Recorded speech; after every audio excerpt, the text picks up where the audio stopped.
Hey everybody, JJ here, back again with another Saturday of Zoom networking, and we got a rock star for our guest speaker today. The young man is absolutely amazing. He's one of the smartest guys I know.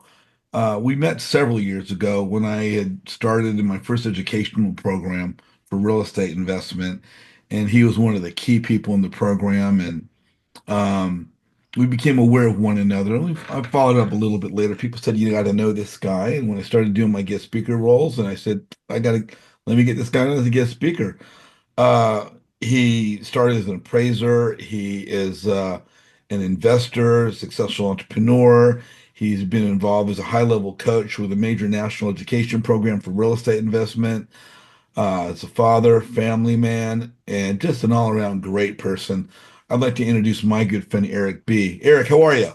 Thank you, JJ. I'm very good. Thanks for the intro. That's very humbling, and I appreciate it.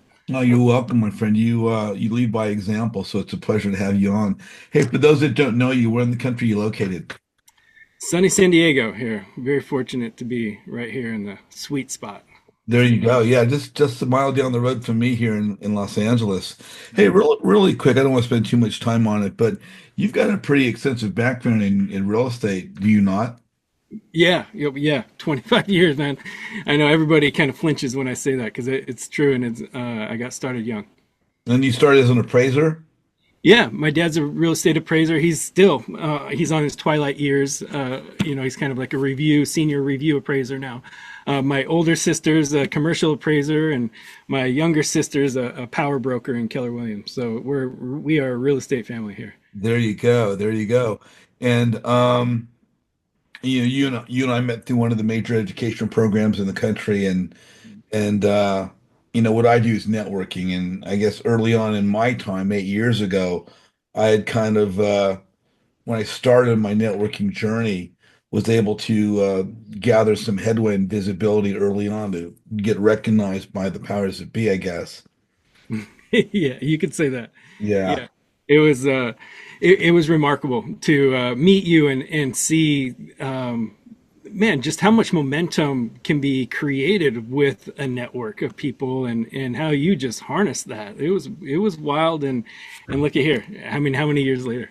8 years later, yeah.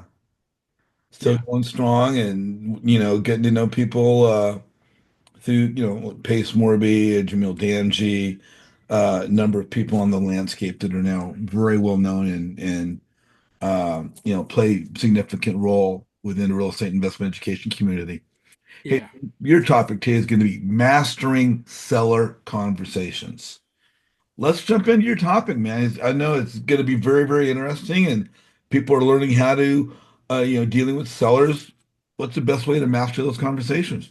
Yeah, absolutely. And so, for a little bit of context, if you will, on kind of how this came about, and why is this even something that I'm so interested in talking about? And for those of you that don't know me, like we kind of alluded to, I worked for almost a decade with a really well-known real estate education company and really closely with a gentleman named Than Merrill. And that's kind of a big part of where the story starts. But I when working with him as a student, first off, I implemented all of their systems and really just focused in on creating results at a young age, or I was 28 years old or whatever.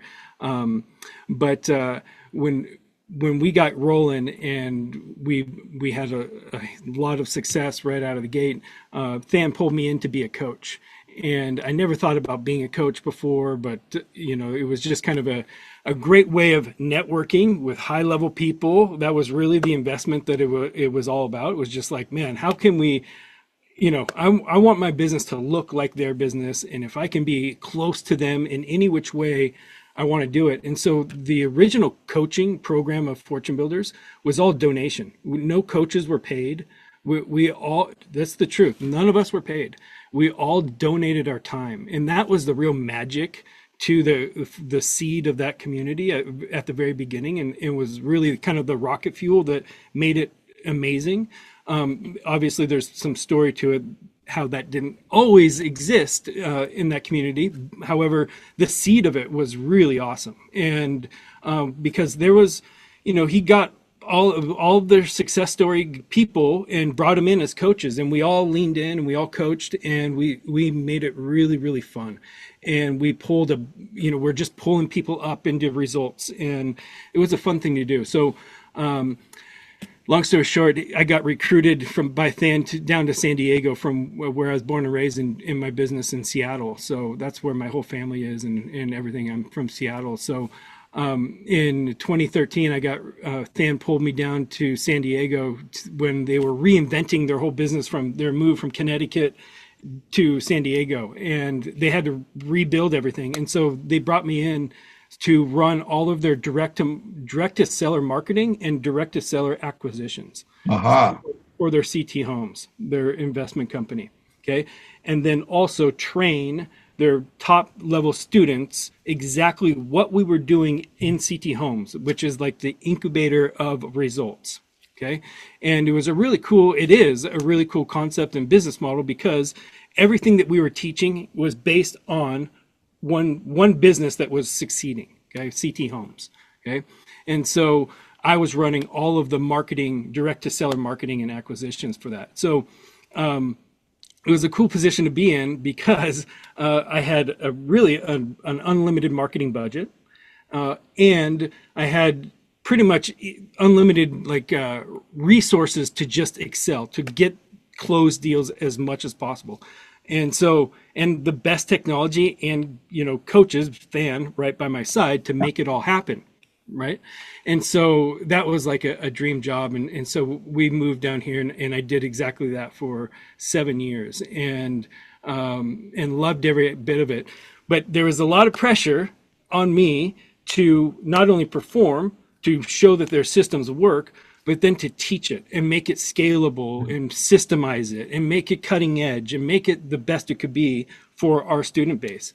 And So, so so that's, it sounds like in you, we have a pretty good experienced speaker to bring value to our group today. yeah.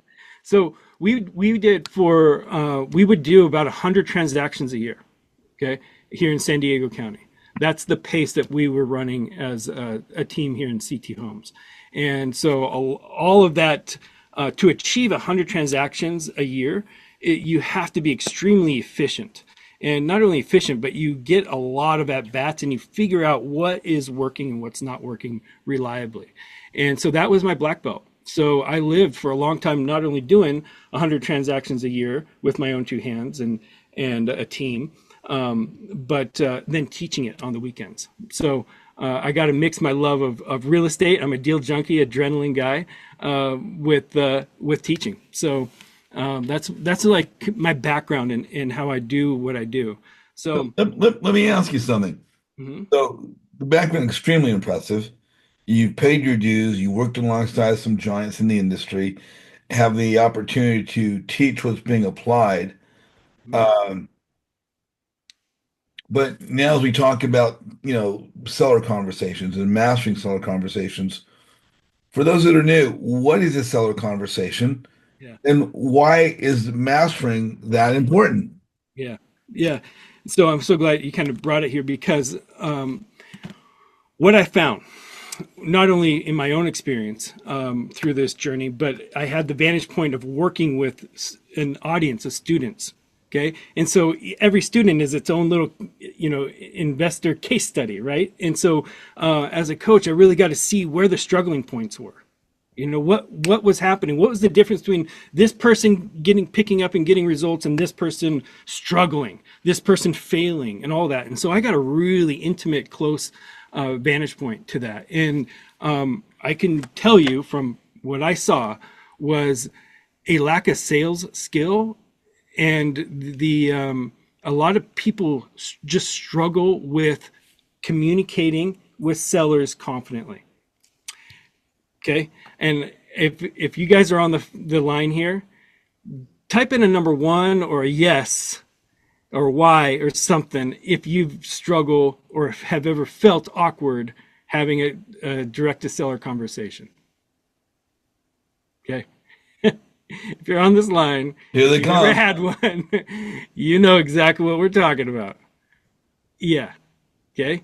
And so this is when it's an awkward thing, when it's taboo. We're talking finances, lowballing. Okay, distress, awkward. Oh boy. Okay, that's what people struggle with. Stepping into that arena and doing well with it. Okay, and so that's what I see often. And I'm just very fortunate that I've had a lot of training, a lot of sales training, a lot of psychology training, a lot. I have 5 different NLP certifications, neuro linguistics programming, for advanced training of how our thoughts operate, and all of that has really kind of come into the space of like, how can we make the chemistry between a seller and a direct, an investor really work and thrive. Okay, and there's such a difference between what it looks like when it's done well and when it's not done well. Okay, and when you have a pattern of it not going well, you tend to avoid it, and or you outsource it. Okay, and guess where it's really hard to get results is when you're doing that, right? So in order to unlock results, you want to be a really good salesperson in every category. The better you are at sales, communication, and influence in any direction, it makes you a better leader, influencer, and salesperson. Better father, better parent, better. A lot of this is, and some of the best training, and where you can utilize a lot of your sales little bits and training. If you have kids, it's a wonderful place because they give you unfiltered feedback. Okay, unfiltered feedback. You want unfiltered feedback? Practice sales with your kids. Sell the bedtime. Sell the restaurant choice. Sell the whatever it is. Picking up the room. Okay, these are things that you can start practicing with, and I'm very, very serious about that. People don't realize that those are those little when you get good at little patterns in that arena, they translate over here. Okay, so that's one thing. Okay, so do you mind if I share my screen so we can kind of go through some of these talking points Yeah, and go as right, we do this, go yeah, right ahead. yeah, So, Eric, you're up, brother. It's you. yeah. We're going to talk a little concepts here at the beginning, but it's all going to break down to like, what does it mean for me, and how can I want to see what you're doing. We'll get there. Okay, so that's my promise to you guys, and uh, I have a lot of giveaways. I got lots of templates and things to give away. Okay, no shortage of here. Okay, so so as we all know, these conversations is where, in my opinion, this is where the battle is won and lost. Okay, because if you have awkward conversations right at the beginning, are we going to advance the conversation to the next step of a presentation or an offer or anything else like this? The answer is no. Okay, and when I talk to people, a lot of things that come down to is this, like, there's so much conflicting advice and there's so many different gurus and different scripts out there. Like, how do you know which one works? Which one is the best one? We have, this one, or you go on the online. There's just so much. Okay, and even some of my clients that have hired me, it's so funny. I'll say, okay, well, what script are we working with here? And I took a little piece of this guy and a little piece of that guy and a little piece of this one over here to make my own. And it's so funny. It's like, that's not how scripts work. You can't just pick and choose necessarily. A lot of times scripts are, there's more to them than that. So I see this kind of stopping people. Then just that total fear of lowballing others. You know what I mean? Like, nobody likes giving somebody an offer that they're just going to get rejected or feel like it's just insulting. Okay, so because they don't do it. Okay, why should we do the subject to and creative financing and all these creatives? They're all awesome. But guess how many percentage wise? It's a very small percentage of the number of transactions that get done. So I always tell people, yeah, you want to get good at it for sure. It's got its place. But man, when you get good at the full conversation and the full sales process of retail, wholesale, and sub two, all of those, the doors really unlock. Okay. So we got to get over this. Then just overall lack of confidence in the conversation. How does it go? What do we want it to look like? What is the definition of a good one? Okay. And if you don't really know, then how could you ever practice? Trying to get good at a skill without practicing. Can you imagine? Try to learn tennis. No practice. Only game. Only game. Where you win or lose money in the game. That's the only way you're gonna do it. You get to only play in the game, no practice. That's how most people do it. Okay? How many of you guys give me a one or give me some interaction here if you don't mind. I like to see a little who's paying attention or not. How many of you guys can get with what I'm talking about with the lack of practice? Okay? So that right there is, I mean, I'm sure you guys can see how big of an issue just a lack of practice on something that we are putting a lot. Some of us, especially in the beginning, I was one of them, put our livelihood on the line for these moments. Okay, we got a lot riding on this. And so for us to not be skilled right there or know how to practice or the difference between what's a good conversation, what's a bad conversation, it just blows my mind that gap is so big. Okay, so because this to me, this skill set is the most money making skill set you can master. This is how you make the most money, is getting good here. Because not only when you get good here, you become the rainmaker, but you then teach others how to do it as well, and you create the ultimate sales leverage. Okay, so now the three pillars. We'll get into this real quick here. Okay, understanding sellers' psychology. We have to understand where they're coming from and how they're operating, how they're making decisions in order for our conversation to work really well. Okay, so number two is the framing of the conversation properly. You got to set the table for the conversation to exist in a healthy way. Okay, and then third, navigating the price and objections, the negotiation part. Okay, and all of these are critical in having a really healthy sales conversation. Okay, and this right here, navigating the price and the objections, this is something that I see happen real common, is what we call price fighting. Does anybody know what I'm saying when we do a price fight? Anybody been in a price fight where your price is one, their price is another, and we're kind of fighting over what's the value of a property? Has anybody ever been in a price fight? It's really awkward. It's super common. I want this price. Well, I can only give you this price, but you're trying to rip me off. That's a price fight. Okay. So we see it a lot. So here's the seller's psychology, right?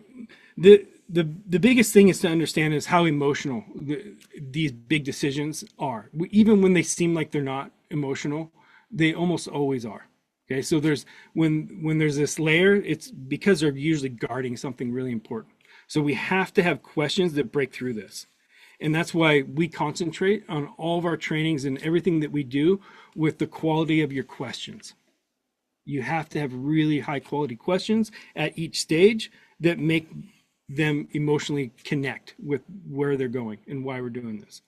Okay, so now the other thing is that they have a fear that they're going to be taken advantage of, or they're going to make a wrong choice in a really sensitive situation. You guys know what I'm talking about? How that fear can overwhelm a seller, and so much so that they'll lock up and not make a decision. Anybody had that ever happen? Yeah, happens a lot. Okay, because is this the only decision that they're making in that moment, or do they have a lot on their plate? Okay, Are they really familiar with this process? Do they know what game they're really even playing right now? No. Most of the time, no. Okay. So, no decision is better than the wrong decision, right? Isn't that the truth? Okay. So, no decision it is, right? Okay. So, we position ourselves as a trusted advisor and not an opponent. Okay. Easier said than done, but that's the key. Okay. Easier said than done, but that truly is the key. And this is what has taken years and years and hundreds and hundreds and hundreds of seller appointments to really perfect. Okay. And I'm going to show you guys exactly what my seller appointments look like and what that looks like out in the field. Okay. So the framing of the conversation. Okay. This is also, if you don't working with the right framework of the conversation, I had to get this graphic because this is to me what it seems like. When you're not working from the right framework, it's like the dancing with two left feet. You know how awkward that is? You're like, well, right? Everything gets just more awkward when when you're working from the wrong framework.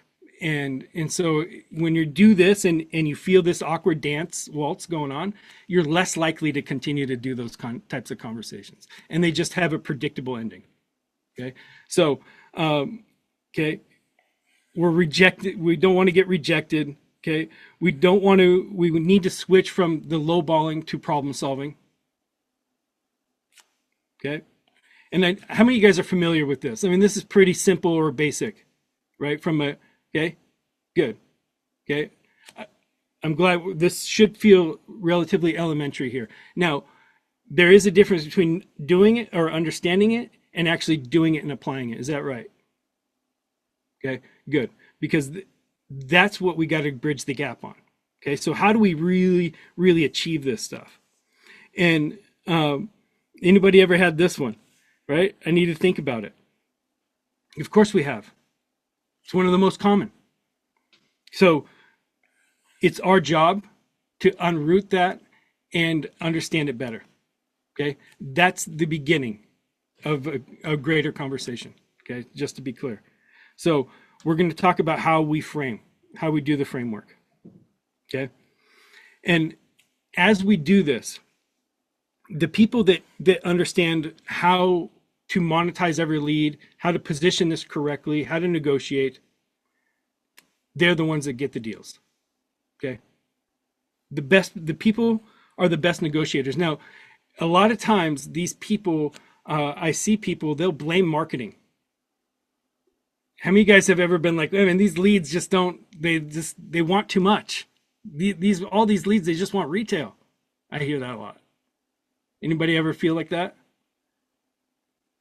Gap in the Gain. That's a phenomenal book. I see you there. Yep. Okay. But again, when you do this, your conversions go up. Okay. And your whole sales process becomes more efficient and way less awkward. Okay. So this is, I always like to point this out for people if you're not like really concentrating on the right thing, you might miss something here. Okay. So this is a little exercise I like to show people on what converting in your sales process looks like when you do a good job with it. Okay. So this is can you guys see the screen? Is it clear? Can you guys see this? Do I need to zoom in a little bit? You tell me. Okay, you guys can see it? Going like that, maybe. Okay, cool. Okay, so this is what a campaign, this is an example campaign right here. Okay, this is the total cost of the campaign, $5,200. It's a 52 cents cost per prospect. Okay, where the campaign is going out to 10,000 people. Okay, we get an 8% response rate. Out of the total responses, 12% of them are leads. Okay, out of those leads, 15% go to an appointment stage. then 20% of those go into contract. Okay. And at the end of it, we get 2.8 deals. That's 3 deals. Okay. And at an assumption of $25,000 profit per deal, okay, this varies per marketplace, obviously, but this is just an example, so bear with me. Okay. Here, your projected profit would be $70,000. Okay, from that campaign. Okay, with a dollar per lead of here and a total campaign ROI here.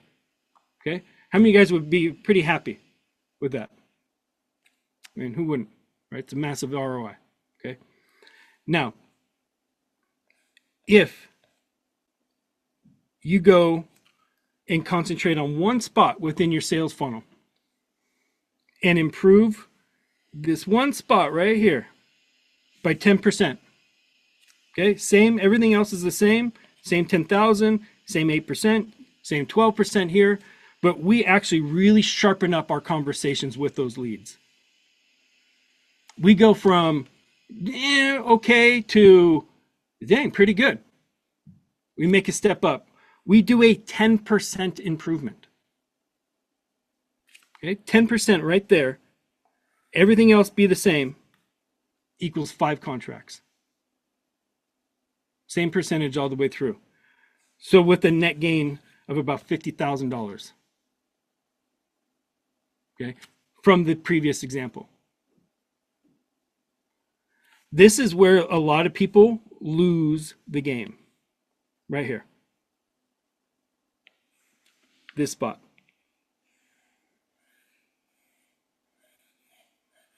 This is where most people lose the game. Converting right there. Okay, in the conversations.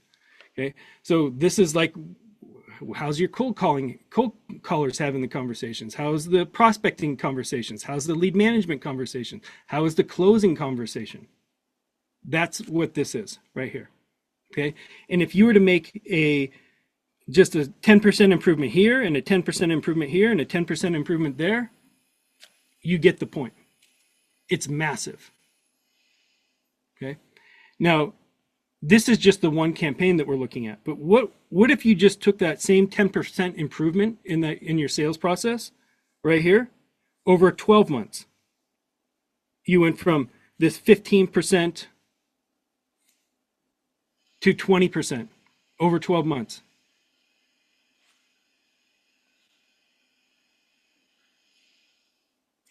How much of a difference is that? Right here. 58 contracts. Okay. With a net gain of $450,000 by making that one improvement. And this is where people are falling short often. And it's one of the most frustrating bottlenecks in the business because the conversations are awkward. They're hard. They're not, you're left in a mystery. I'm not sure why. You're getting ghosted. You're not converting. You're spending money on it. Right? All of those things. It's so frustrating. That's why we put so much emphasis on getting good here. This is where I really dove in and wanted to get my black belt. And that's what I did. Okay. In my sales environment. How to hone in on this. And in order to hone in on this area and to get good here, you have to have you have to understand the proven patterns, and then you have to speak their language all the way through it. Okay, people are shocked about the results that we create, about how people knowingly choose a low offer over other options. Shocked while building rapport. Okay, so there's a couple key things that we do. Number one, you have to understand your sales system as a system. Your sales process, you need to see it as a system, so that when you see it as a system, that we can understand where bottlenecks are. The first conversation, maybe, right? The next, what questions do we ask? How do we build a file? Are they doing it efficiently? Then how is the asset manager? Are they set up to win? Do they know how to win? What's their sales presentation look like? Right? Credibility packet, deal analyzer, testimonials. Okay? All of this. How many of you guys think that this stuff matters when you're out trying to convert deals? When everybody out there in this industry has their guard up and everybody's a real estate investor, how are you going to stand out? How are you going to be better than them? You got to communicate better. This is the real answer. You got to be better. You got to communicate better. You got to build better trust. You got to have a smoother process. You got to prove it to them. Okay? So when you look at a system, you can then evaluate which part of the system is breaking down and which part of the system is really working well. Okay? So this is what we do in our office, and this is what I do with my clients. We install the system, we refine their sales system, and we identify where they are strong and where they are weak and how to correct it. Whether we're doing phone appointments, we're doing in-person appointments, or G-Meet appointments, virtual appointments, and we do all of them. Okay? And we have a tree, and we have exact process that it goes down all the way through to create the results. Okay? If you guys want a copy of this, I'm more than happy to share it with you guys. Okay, this is a template for you guys to use and understand as far as how to break down your sales process, your sales into a well-refined machine so that you can then see where the bottlenecks are and tweak it, refine it. Cool. Looks like a couple of you guys want it. That's great. Okay. It's mapping everything out. Again, it really allows you to then fix it. Okay. Instead of fixing random things and trying to start random things. Okay. We need a cohesive process in order for the results to be consistent. Okay. And that's what we want. We need consistency. And if you want to train somebody else to do it, what do you need? A consistent system, a consistent process that is above par, that's world class. Because we ain't messing around, guys. Right? In today's market, we can't mess around. We ain't messing around. Period. We sign contracts on the spot. We help people make decisions on the spot with our sales process. Okay? And so this is, kind of the area of what we do to break it down. This process that I'm talking about breaking down right here, this alone has made me more money, more success, and created more closings than anything else I've ever seen in my life. For sure. And I say that because this is what I'm about to show you. Nobody ever teaches. Nobody ever does it as good, except for where I found it.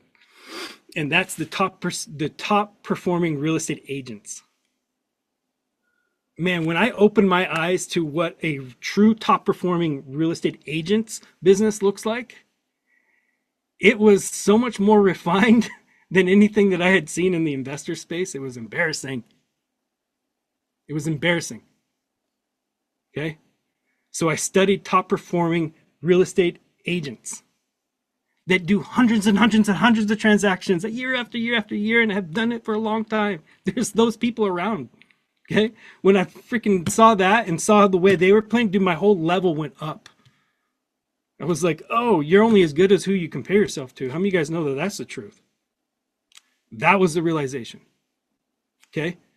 So when you're kind of like the blind leading the blind, all cash offers, or I'm a wholesaler, I'm blah, blah, blah, blah, blah, gets old quick. Nobody likes it. Right. Okay. Even if you have other options.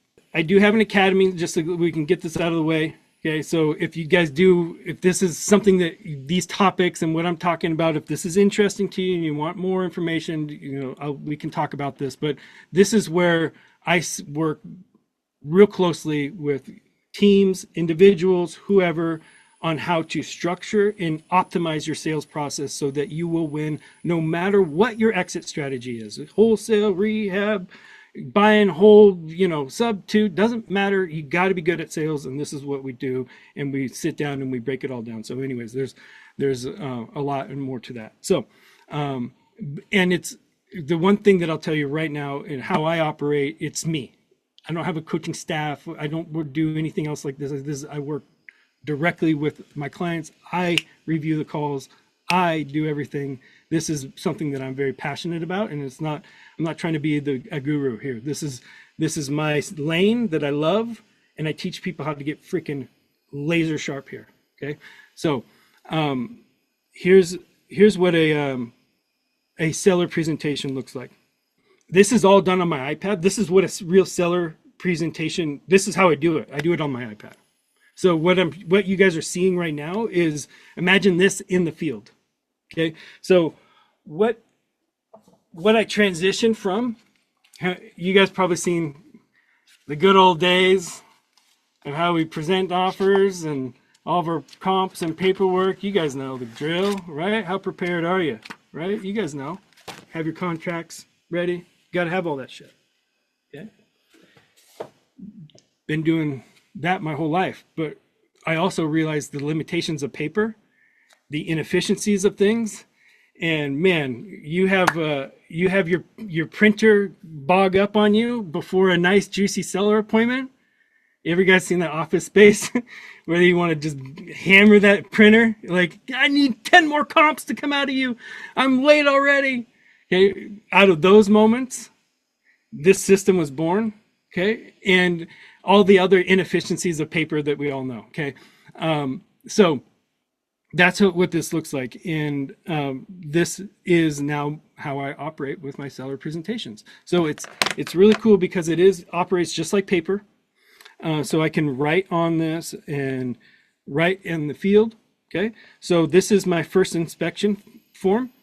Now this is only for my own eyes. This is back to the appraiser days. Okay, so the key to this is when you need what to focus on when you're walking through a property. And now a lot of people are surprised about how elementary this is. You guys like that? It's elementary, right? Okay, that's what it needs to be. Okay, this is just like a checklist. What is it? Good, questionable, I don't know, or bad. Okay, it's visual. This is the depth of that we go. Okay, so we go through here, riff, and this is as I'm walking around the property. Okay. This is literally what I used it as an appraiser. Just bring this right on over, old school shit. Okay. Then, so the next deal is my field inspection. So this is, if I need to do any next steps. So if I'm out in the field and I need to have my team in my office, like, do follow up with this or whatever else, I create this. So I email it. So next steps, my field inspection. So just general notes about the property. What are the biggest challenges of the subject property? My best as-is comps, my best ARV comps. I just scribble them down. Just picture, just driving around in the car, just taking your notes on the paper. Okay, and this is what we do. Okay, value notes. Then I get into my field inspection, where I don't always, but sometimes the old appraiser in myself comes out and I do a little sketch of the layout. I find it helpful the more detail I know about something. Okay, especially if there's a layout change that we might be considering or something like that. This kind of helps. Okay, be more thorough out there. And this is literally what it does look like. I don't do any more detail than that. It's just to put, or orient myself with the property. So I keep a couple of these, papers back to back just in case I need to. Now this is where it becomes forward facing. So when I sit down with my seller and go over my offer packet, this is when it becomes, again, forward facing, and this is what they see. Okay? The previous pages are only for my eyes. It's just me taking my scribble notes.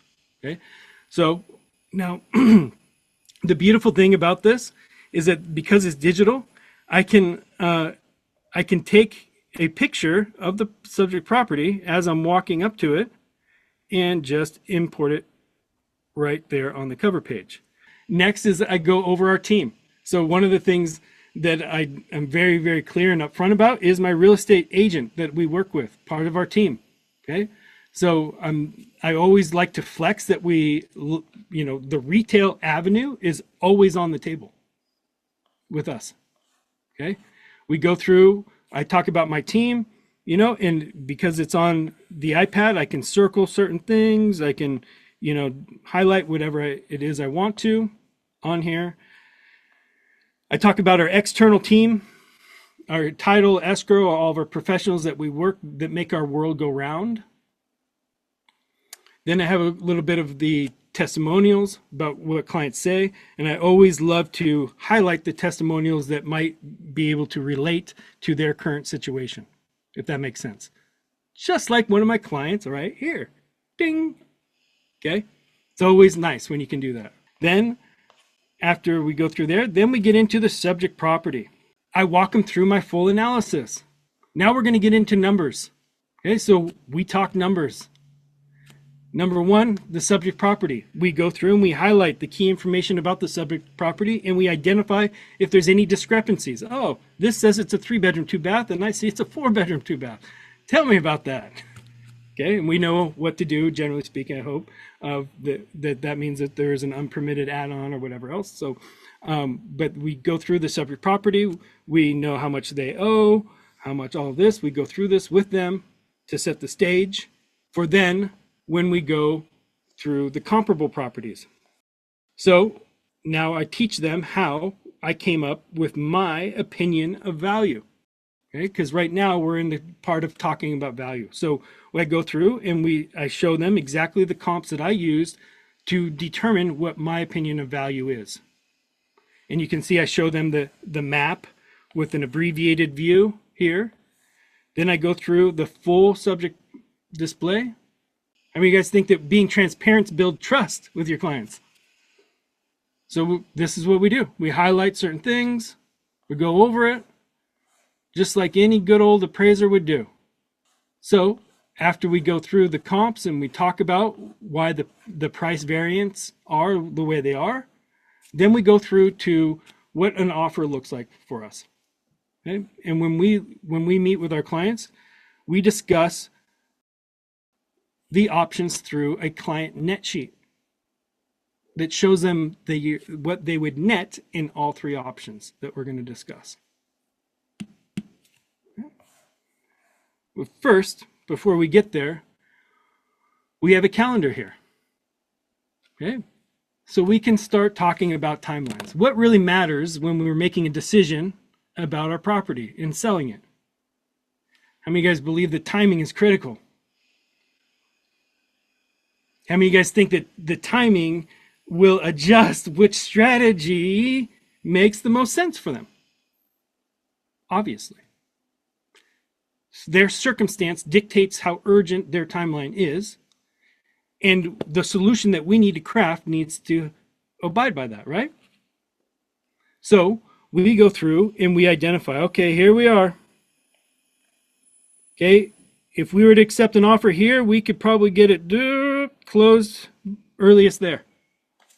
But if you did traditional, it might be here before you close, right? Does this help, when you're laying things out and you're trying to be strategic right here? Okay. Is this feeling like I'm selling them anything yet? Not at all, right? Okay. So next, after we have this discussion about timeline and the impacts of timeline have on your strategy, which way is best, I don't know, because I don't know what's best for them yet, do I? We're here to figure it out together. Okay, so this is what my client net sheet looks like. This is all on a spreadsheet, that I can type into the field. I can, while I'm out in the field on my iPad, I can just swipe over and adjust it if I need to. But these three options auto-populate into this field, into these three different options. And I talk to my clients first and foremost about these three options first, before we get into creative anything. Okay, do we do subject to or creative options with our clients? Yes, after we rule these out. because these three options is what they're familiar with. This concept is what they're thinking. I'm walking their shoes. Okay? Because I'm walking their shoes and I'm helping them see the picture very clearly for themselves, this allows them to make a decision. How many of you guys see that this is true? For real. Right? This type of clarity makes the wheels go round for everybody. Okay, so first option that we talk about. What's our cash offer? Okay, most people, when we get to this stage, hey, most people are considering selling their house one of three ways. So I appreciate the opportunity to help you decide which is the best option for you. Okay, in our office, as you can see, we do a full detailed analysis, including all the comps. We show you how we came up with our opinion of value in a current as is and future value state. We'll walk through all of that stuff, and then we'll put it into a net sheet so we can see which way is going to be best for you. Now, the cash offer is $465 in this example. Okay. Now, the second option is, what about renovating the place? Fix the damn place up and then sell it. You guys ever heard that objection before? Well, I'll just fix it up myself and sell it. Yeah. Okay, so let's see what that looks like. So we have that, renovate, then sell. And that gets to speak to the max value of the property, because we saw that in the comps. We can't hide from that. We can't just skew the comps one direction. How ethical is that? That's what most people do, by the way. It's so unethical. It's such bullshit, and I'll say it. Okay? We're all better than that. It really upsets me, because that's where the manipulation starts. And then you back yourself into an awkward corner and you hate it. And there's nothing fun about it. And sometimes you only know it in your gut. Okay, so third option. Why don't you just list the property? That's the traditional way. That's the way that most people think about, because that's the way that everybody else talks about. That's the way. Okay, so you have to be able to speak to all of those things. That's what they're thinking about, and they don't know which way is best for them. Okay, sometimes they do. I don't want that. Okay, so I sit down and we go, okay, so we're going to look at all three options, and we'll see which one's right for you. And if we figure out an option that's best for you, that works for you, then we can do the paperwork to get things started. Is that cool? The $465 offer, they're like, no, $465 offer, get out of here. There's the door. Way too low. Way too low. Way too low. How many, that's the first reaction, right? No. What are you doing? $465, you're looking me in the face right now? Okay. $650 is the comp that I saw there, Eric. Yeah, well, that $650, we got to put that $60,000 into it, right? So yeah, you could get that thing, and then you're going to pay the 6% commission, and it's going to take you that 5 months, and about $7,500 of carrying costs while you hold it, all that, and then you can get there, buddy, no problem. And this is what you would net, $534 if you do that, He-Man, right? I always love calling people's bluff in this moment because it's so funny. Okay, because here's the thing, I don't disagree with them. I make it sound like it's the truth, and it is the truth, that this option right here is climbing Mount Everest. It's the hardest way to go from their vantage point. Some of them do it, but a lot of people fail trying to do this. How many of you guys think that that's true? They run out of money, they can't do it, Okay, call them out. Because I do it with a slight, I'm like, man, dude, you're going to do it? We're professionals, and we still don't get it right all the time. Man, if you're going to do it, I applaud you. If I can help you, if there's anything we need while you're on that journey, dude, you got a friend here. Because that's for real. Then they're like, oh, really? I know. Oh, God. Right? Okay. So then the third option. Okay, well, this is where the value really is. We just saw the comps, Eric. 500. That's the number I want. Anything else would be dumb. Okay. This is where that gap really shows up. And they're like, no, get out. I want this. This is what the comps show. This is what Zillow says. This is what my friends thinks, whatever, blah, blah, blah, blah, blah. Okay. As is. But this is the point that where the people miss. They do gross math versus net math. You guys ever seen this? Right? You know. So they think, oh, the comp said 500, so that's the value that I want, Eric. And your 465 offer is too low because I know I can get 500 for it. Okay, but in this example, what are they going to net? 461 versus 465. Okay, so this type of process, and you can see how much you can draw on this and draw them into this and really educate the different scenarios. If they're like, hey, if the option, the listing option is like just the best option for them after we see everything, do I resist that? Am I like, oh no, you shouldn't do that? Or do I learn to monetize the listing option? We introduce them to our listing team. If it's the best option for them, we're going to support them in that direction. No problem. That's why we talked about it in the very beginning of the deal. Okay? But if they like the cash offer, then we can just get started right here. Boom, scrolling. Right to pen to paper. All you got to do is sign. All you got to do is sign. Okay? Now, after this, novations, if I need to explain novations, I have a novations explainer in here. Because that's one of the hardest ones to explain. You guys know that. So I have an explainer. Don't worry, I got 6-7 steps here to explain it, but it does. Okay. Then, last but not least, what happens after I sign a contract with me? We go through and we talk about exactly what happens next. Okay. Then, right at this stage, how many of you guys think we've gotten some compliments from the seller at this point? Okay. The compliments at this point are like, holy cow, nobody's ever done this for me. I've never seen it this way. Okay. And especially if you do a good job educating them through the comps and explaining how you came to your conclusion, then one of the compliment that I'm fishing for right at this stage is, can I get a copy of this?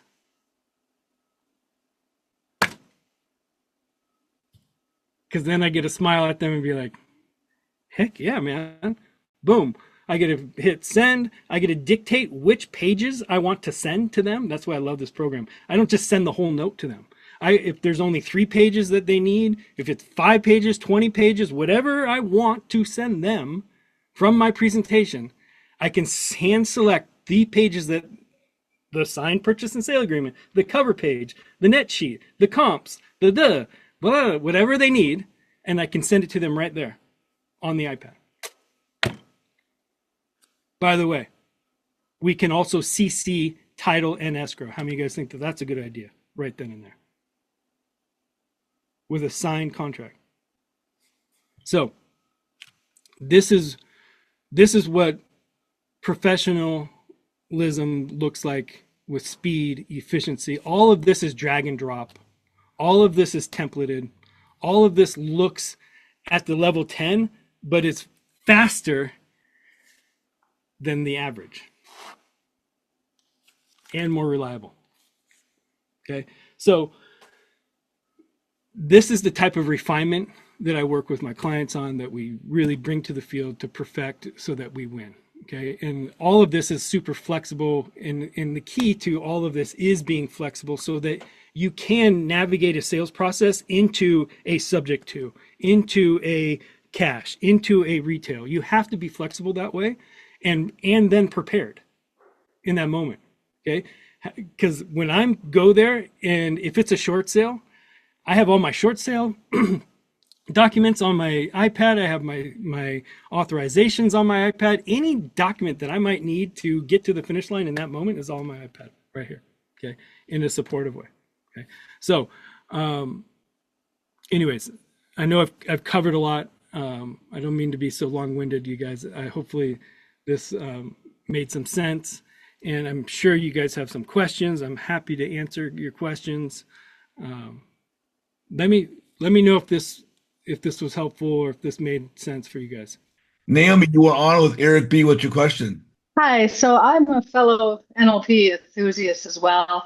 Just curious which techniques are most effective in your seller conversations. Matching, mirroring, reframing, lots of reframing. I think that's one thing personal. Like that's, I think, as I'm sure as you've studied it, you kind of find the angle that resonates with you really well. And for me, reframe works super well. But matching and mirroring, and then I think through my study, it really allowed my active listening skills to develop. Because the better you are at listening, the more clues you pick up. And so, really, the one of the fundamental things that I teach and hone in on with people is, as simple as it sounds, is how to listen better, how to intake that information better, and that's a connection piece, and it's super super important, and so that's it. Thank you for that insight. My reframing's my favorite one as well. Is that There right? you go. Awesome. Yeah. Naomi, Yeah. thank you so much. Good to see you. Naomi, you're on with Eric B. What's your question?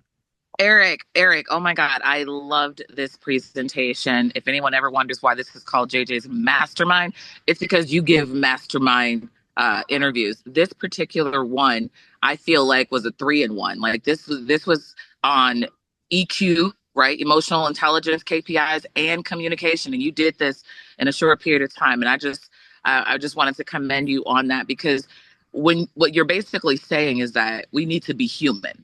We need to act like humans. We need to care about people, and we need to listen to what their problem is in order to properly craft an ideal set of circumstances for them. And you're right. The difference between your process and what the average wholesaler is doing is you're actually educating them on how you gain to this number. So it doesn't feel like a gut punch lowball offer because you've brought them the comps, you've brought them the understanding of the timeline. And so their timeline is going to dictate what their exit strategy is. And so it was just world class, bro. And then you brought the visuals with it too. Like, yeah, it's no secret why you're winning. Pansy, you are on with Eric B. What's your question? Well, my question is, um, I have a couple of people I'm trying to help that are very personal to me. And I like Naomi hit it on the head. I mean, she couldn't have said it any better than and the rest of us. So that is the reason why I personally wanted to say if, you know, I'd like for you to see if you could assist me in helping a couple of personal people to me that Of have course. reached out to me to assist them. Pansy, we're definitely going to, at the end of the call, make Eric's contact information available. Best way to reach out to him, best way to connect with him. You got the QR code there. Yeah, I'm gonna scan it, but Naomi stole all the words I was gonna say. Yeah. So like I can't say it any better. So thank you very much. My Pansy, pleasure. I look forward to get on. Like, let's hang out. Like that's why I put all my information here. Yuseo, are you there, brother? You're on with Eric B. Yes, my brother. I would like to start with, first of all, thank you for your time and your knowledge and everything. I really appreciate you and JJ here for the platform. Uh, my thing was when you call in a seller and like you hear the situation that they need a sell, but they're not too cooperative. Like Mm. and I also like I think a couple of the ladies touched on a couple of things I wanted to say too, but that's my one of the questions I had also. So here's the way. In I would imagine other people have this exact same question because this pretty common situation, and the answer is it depends. Okay, there's not one silver bullet answer that I can just there it is.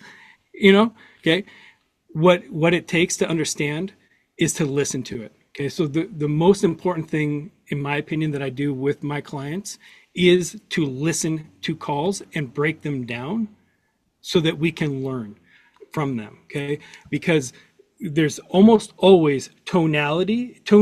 People miss the mark on tonality like a shocking amount of times. I mean, like, so it's a cause. Conversations are cause and effect. So I'm looking, how did we get to that spot with that frustration or their unwillingness to da da da da, and then let's look backwards to see.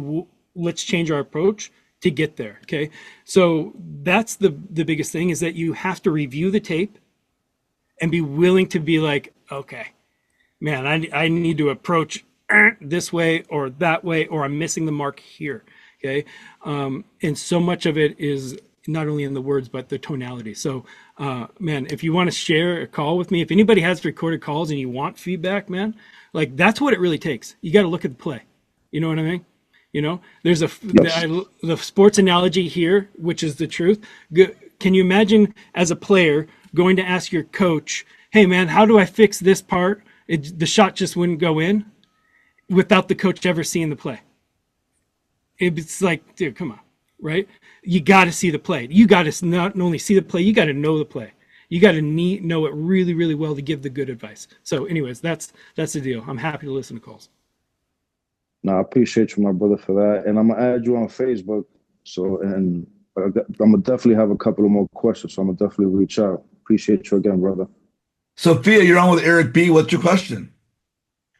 First, thank you for that. I got my certification December NLP. Who's your coach for NLP? And definitely will reach out to you when I'm in San Diego so we can practice. And grateful for your time.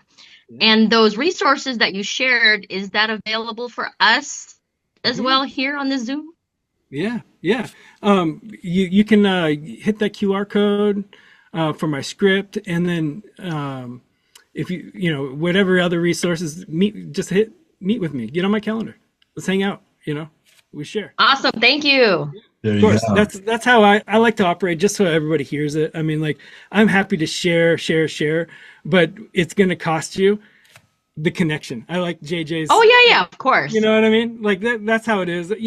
Just throwing resources at people is, let's connect. And now I'm always happy to share resources. That's how I operate. So yeah, let's connect. There you go. Did you take more than one NLP course?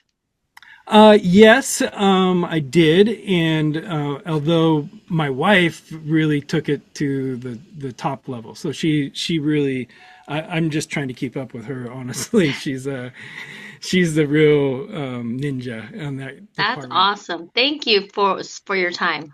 Yeah, thank you. Appreciate it. Thank you, Sophia, for participating. Thank you. Hey, Samir, you're on with Erik Bee. What's your question? Well, first, I want to say pleasure meeting you, JJ. And Erik, I'm really impressed with what you said. I've been a hypnotherapist since 2007. I really love the field. I studied a little bit before, but then I quit smoking. A 30-year habit in one session. So I went out and specialized in smoking cessation. So I've been spoiled. All these years since 2007 till now, they come. One person tells the other. It's like a domino effect. And now it's slowed down a little bit. I want to expand my business. I don't advertise. I have a website, but then everything you said, it's like, I wonder how I could implement that in my field. Can I implement it in the field? And I studied NLP. I studied, get a master level, but, there's always room for improvement. Yeah. Well, I think that largely it's universal, yes. So I think you were picking up on that. So, I'm happy to, if you want to meet and I can just kind of give you my take on how I would approach it, with what I know. And then with your vantage point, I bet you could create something really cool. Awesome. So just click the connect field over here. Yeah, the QR code, or you can go to that URL up there, meetwithbee.com. Okay. Fantastic. By the way, I love your presentation. It just opens so many things for me that I don't do. We just go, there's a phone call. It's not a sale. It's introduction or asking questions occasionally I don't feel a good vibe from the person. Some of them, they just want to see if it really works. And they want to know exactly how it works. So I ask them, when you take your car to the mechanic, do you really want to know every step of how they're going to fix it? Right.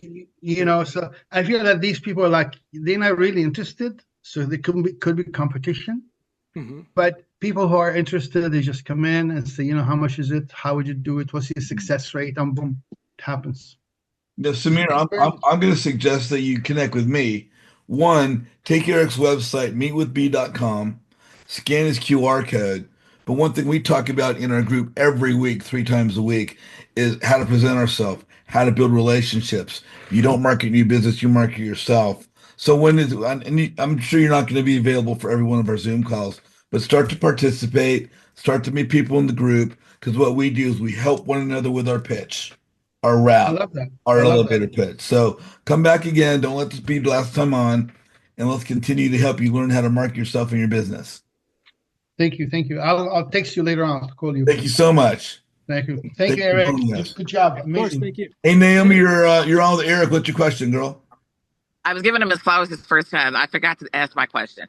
So, but I think I kind of understood it now.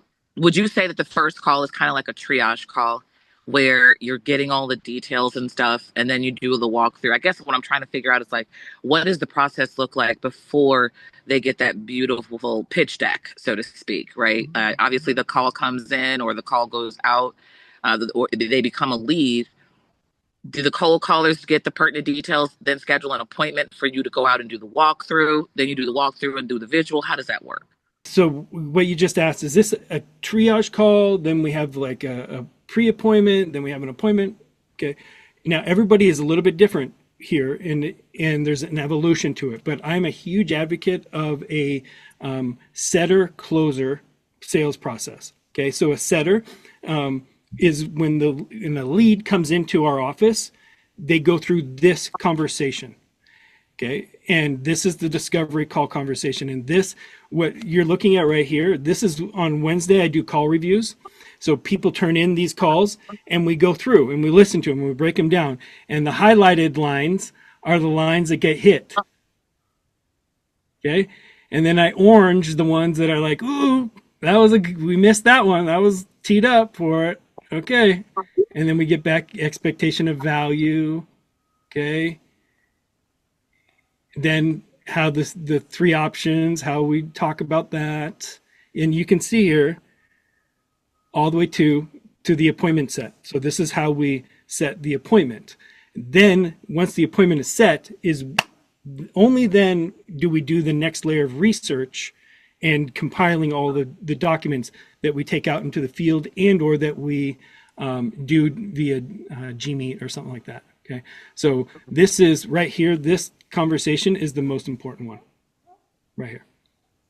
This is where the battles are won and lost in your team. You get better here, you'll immediately make more money. Yeah. I've seen it happen time and time and time and That's time. what I love so much about your presentation, because a lot of people talk about KPIs and you spoke eloquently about them without even mentioning KPI. Because when they talk about KPIs, they talk about how many dials are you making per hour, how many connections per day, per week, right? But that's not going to tell you where your bottleneck is if you don't know how to analyze this data. Is it a problem with the cold caller? Is it a problem on the closer side, right? Where do you need to close the gap and get those numbers up? And so you can't do that visual representation for everything that you consider a lead coming through. You know what I mean? That's too much busy work. There has to be a litmus test to get them through the pipeline. And so that was really, really good what you just showed me. Thank you so much for that. Yeah, totally. 100%. You're exactly right. And this conversation, it's remarkable when you really put strategy to this conversation, how predictable you can make it. Yeah. So here's a challenge that a lot of people will face that I face. I'm a people person. I'm naturally good at this. Okay. I've been, the gift of the gab. Okay. That was me. Okay. All that. So, we call talent. I was talented enough to get to a certain level, close deals, crush it, all that shit. Okay. But my competency levels quickly ran out. Okay. When I was really pressed. and you'll see when talent falls apart. Okay. Yes. And I had to go through that humbling experience myself. Yes.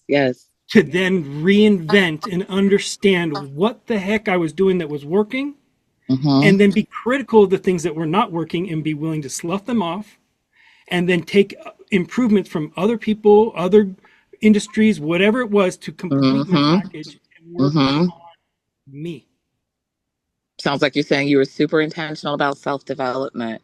That requires a very high level of self-awareness, because only we can check ourselves on the realist level, because we know our thoughts. And so we know when we've gotten to the end of our natural abilities, and we have to intentionally hone them. And when we learn those strategies of communication, like active listening, right? I had the best example of this yesterday. One of my real estate friends was introducing me to another real estate friend to give me some information about something. And she responded with, "Thank you for reaching out, but at this time I have to regrettably decline. Undue circumstances with the powers of government, I must take care of my well-being. We have no telling where my next move is. Wish you the best in this adventure, and may God speed with knowledge. Go do great things," right? And the friend that was doing the introduction said, "Well, you can always come join us. We could tell you about all the opportunities growing in our real estate community, right, Naomi?" And I was like, forehead smack, like, "Oh no, sis, you didn't hear what she just said." Yep. She just said a lot in 4 sentences. Massive. So I responded with a 6-minute voice memo to let her know that we would stand in the gap and that we could talk about anything but work.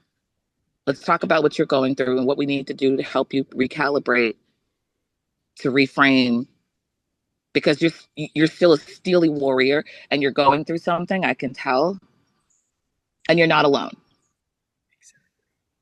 You got to know how to actively listen.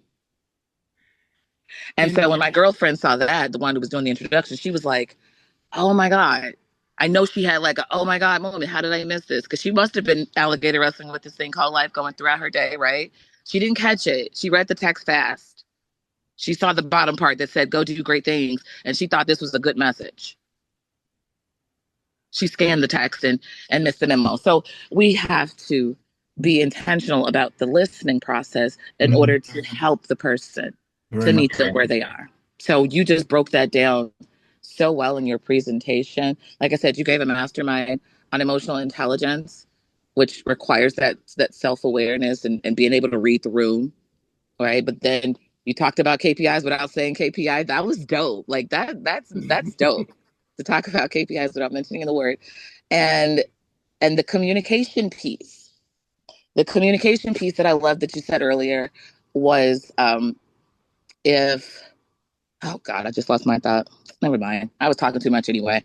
But there was something you said about communication earlier that really hit home. You said so many things that resonated like so well. Thank you. Yeah. My pleasure. Thank you. Naomi, thank you so much. This is Mark and Yvonne Presswood from Southern California. Hey guys, you're on with Erik Bee from San Diego. What's up, Go on, Eric. What's up, JJ? Thanks for putting this all together. Yeah, we have some people that do NLP and they talk about that when we say it, the people preaching, it doesn't mean shit, but when they say it, it means everything. So they have to say it, and then they acknowledge. So it's powerful presentation you put up today. I hope it all makes the cut. We're going extended hours today, JJ, whether they like it or not. But thank you guys for showing up. You got any questions really quick? No, I love San Diego. Me too. Yeah, we just had a condo there, so it's beautiful. Oh, This exact same thing. This script actually happened to us as flippers with a property we had to dispo. yeah. And we were motivated sellers and we needed the highest price. Yeah. And when they tell me that they got a 15-day close and it turns into a 90-day close, I was pissed. So, but I appreciate you, JJ. Thank you. Hey, if you want to find Yvonne, try that code right there, guys. I'm Right reaching there. out. Anyways, Thank thank you. you, JJ. Thank you, Eric. Appreciate Thanks a it. lot, Mark. Good Thank to see you. you, my Awesome. friend. There you go. Wow, brother, we had a ton of value, some really good questions. We've gone a little bit longer than usual, but we're still going to put it up on the YouTube channel for those that want to watch through it. Just some great value. Cannot thank you enough. I got two last questions for you before we cut away and do some live networking with breakout rooms and the like. One, we've kind of alluded to this one. If people want to connect with you, watching the video, they want to connect weeks and months down the line, what's the best way for people to reach out to you? Would it be the link there? Would it be the meetwithb.com, your Yeah. MySpace page? Yeah, yeah. Facebook, but yeah, that link right there, meetwithb.com. I'm trying to make it easy for you guys. That QR code, you'll get my script and an opportunity to schedule a call with me. Again, the whole point of all of this is really to connect. I mean, it just so let's spend time together. And like I said, I have tons of resources. So whenever I'm connecting with anybody on the line, if I can help you, I surely will. So Wow, let's just do that. what value. Mhm. You're awesome. Absolutely good. My last question to you is, I have a networking group, and I'm always preaching about the value of networking and leveraging social media. We met through one educational real estate platform. I'm in another one now. I've been in two or three or four. There's a multitude of educational platforms on the landscape. Every single day, these educational programs have people coming to learn what they're teaching as far as real estate investment. Some people in these programs are brand new in real estate. Some people have decades of experience. But most oftentimes, they're coming to these education programs that have a Facebook page for the community, learning how to use social media and networking, social media networking for their business growth for the very first time. As investors, new and old, experienced and inexperienced, are coming to the social media platform, how important is it to not just, be on a group and comment and post, but how important is it to really use and leverage social media to market one's business? Man, I think if there's a person to ask that question, it would be to you because I think you've really shown us how important it is. I think it's one of the most valuable tools that we have access to, period, and it's underutilized or used wrong more often than not. And I think that's one thing that I continue to learn and come here for, quite frankly, is to get better there. Because I really believe in the cliche of your network is your net worth. And that, although, that's an old cliche that we all have heard, Facebook really messed that up for us. And the way Facebook really messed that up for us, in my opinion, is that it made our friendships very shallow. We're yep, I'm friends. I'm friends with everybody. Yeah. Friends, but we're not really friends. And I think that's what JJ really has pointed out is that like, let's really be friends. Let's really have a network and not just a superficial flyby type of group and network. And those connections and that level of intention is some of the most powerful things that you can ever do. The way I like to run with that is that, as far as Facebook goes, we have our friends and family on our Facebook. It's our friends list is for our personal friends and our family. But if we're going to add someone to our friends list on the premise that they're a real estate investor from our educational community or just from the educational landscape for real estate investment, we're going to add someone we really don't know. If we don't get their phone number, we don't get to know them, there's no value in adding them. And I'll go so far as to say, joining an educational program does not give you a network. Having people on your friends list does not give you a network. That the real benefits of educational programs are the people that are in it. And if you're not building real life relationships with the people in the program, you're not networking, you're not building your business, you're wasting your time. Yeah. So what we try and do with our group is teach you how to build relationships, teach you how to present yourself, teach you how to get out of your comfort zone so that others know who you are. Because the real value in everything you're doing as a real estate investor are the people you surround yourself with, Are you intentional with how you're networking? And are you looking for people you resonate with? Because if you don't resonate with them, they're not going to like you. If they don't resonate with you, you're not liking them. So trying to do business with those people is just spinning your wheels in the mud. You need to network with intention to find the people that you really resonate with. And again, Erik, I want to thank you so much for coming on today. Can't wait to have you back because you've got a whole library of value to share with us. Hey guys, if you're watching on YouTube right now, you're watching Erik's video, please like the presentation. If you have any questions or takeaways, comments, please put them in the comment section. If you have things that you want to note about, maybe guest speakers you'd like to see or things that we missed or how I can improve and bring you better value for our Zoom calls, please don't hesitate to put your comments in there. Again, if you want to get a hold of Erik, go to the website meetwithbee.com, meetwithbee.com. If you want to connect with me, want to join my networking group, scan the turquoise QR code here. Takes you to my website, click the register now button. If you want to see what we're doing on YouTube and watch Erik's video and see the other over 300 interviews that we have on the YouTube channel, please scan the purple QR code, and that will allow you to subscribe and be a member of what we're doing. If you guys are on the call right now, don't go away. We're going to do some breakout rooms, some live networking, have a little bit more time with Erik. And Erik, for everybody else watching us on YouTube and the world of social networking, we'll see them in the world of Facebook, Instagram, and LinkedIn, right? Awesome. I appreciate your time. Yeah, you took this time to be here with us. If you're watching it right now, I really respect that. So thank you. And man, I invite you to network with me. I appreciate it. There you go. That's how it's done. Thank you, guys. See y'all soon.